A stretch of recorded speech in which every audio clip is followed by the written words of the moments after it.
Usa kining Tabunok Bridge dinhi sa lungsod sa Sugod nga naapektuhan sa 6.9 nga linog sa niaging tuig.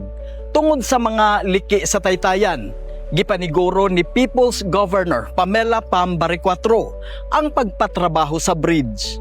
Sa pagbangon gikan sa kalamidad sa 6.9 nga linog sa niaging tuig, gihimo sa Cebu Provincial Government ang rehabilitasyon sa mga tulay nga nang liki ug nangaguba.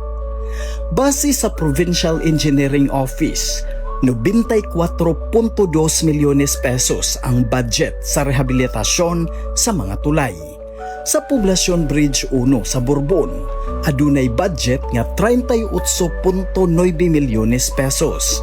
Sa Poblacion Bridge 2 sa Borbon, adunay budget nga 7.2 milyones pesos. Sa Tabunan Bridge 1 ug 2 sa Borbon, adunay 27 milyones pesos nga budget. Sa Kalumbuyan Bridge sa Sugod, adunay 21.1 milyones pesos nga budget. Nagpadayon usab ang construction sa lain pa nga mga taytayan sa Northern Cebu nga naguba sa 6.9 nga linog. Kapin sa 159 milyones pesos ang budget sa pagtrabaho sa mga taytayan. Sa Kabika Bridge sa Borbon, adunay 27.7 milyones pesos.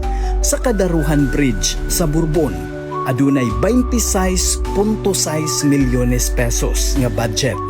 Sa Tagnukan Bridge sa Borbon, adunay 5.5 milyones pesos nga budget. Sa Poblacion Suba Bridge sa Daan Bantayan, 33.3 milyones pesos ang budget. Sa Guadalupe Bridge sa Bugo City, adunay 20 milyones pesos nga budget. Sa Tabunok Bridge sa Sugod, adunay 18 milyones pesos. Sa Pio Bridge sa Tabugon, adunay 16.8 milyones pesos nga budget. Sa Lamintac Bridge sa lungsod sa Midilien, adunay 11.4 milyones pesos. Si People's Governor Pamela Pam Baricuatro padayon nga naningkamot sa pagpahiuli sa normal sa mga infrastruktura nga naapektuhan sa linog. Sa padayon nga construction sa mga naguba nga mga taytayan, hilay-hilay nga nakita ang pagbangon gikan sa katalagman ug ang presensya sa gobyerno nga nagpakabana. Ako si Monching Austero, kini ang Cebu Diary.